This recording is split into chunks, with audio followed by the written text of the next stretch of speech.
Hey, Sarah.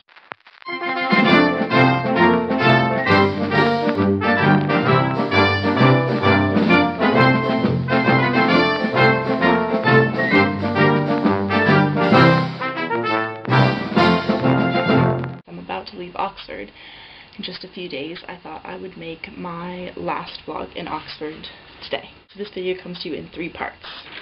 Part 1, being a tourist in Oxford. Do you like my illustrations?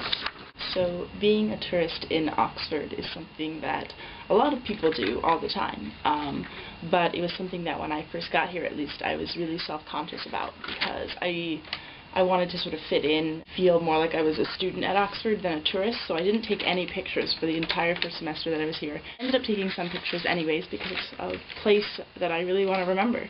So seeing as how I feel pretty at home in Oxford now, of course, just as I'm about to leave, I guess I thought I would share with you some of my favorite parts of the city.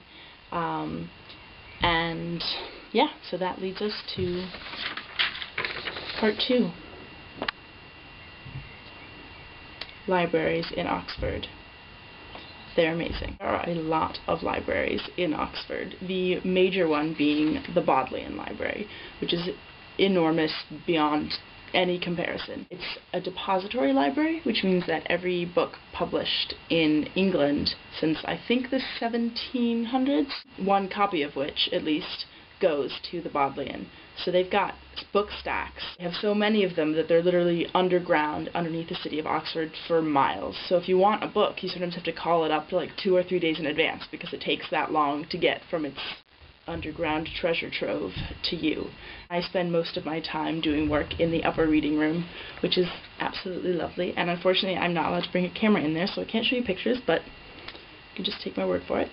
So one of the biggest distinctions between the previously mentioned Oxford libraries and my library at home, either in Princeton or in Pittsburgh, is the lack of a DVD section, which brings us to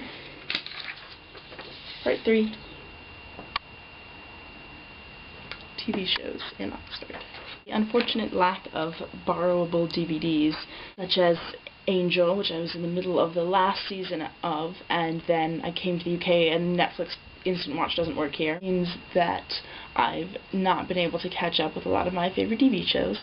Speaking of TV shows and filming in Oxford, a lot of movies such as X-Men First Class and obviously Harry Potter have filmed at Oxford. On the plus side, that stuff will all be there when I come back to Pittsburgh. Also, there is a TV show that films in Oxford, especially a lot around Christchurch, called Inspector Lewis, which my parents are actually really into.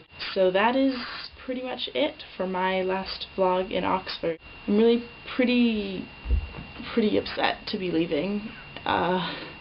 I'm excited to be home because I'll get to see you and I'll get to see my sister, my dogs, my friends, etc., etc.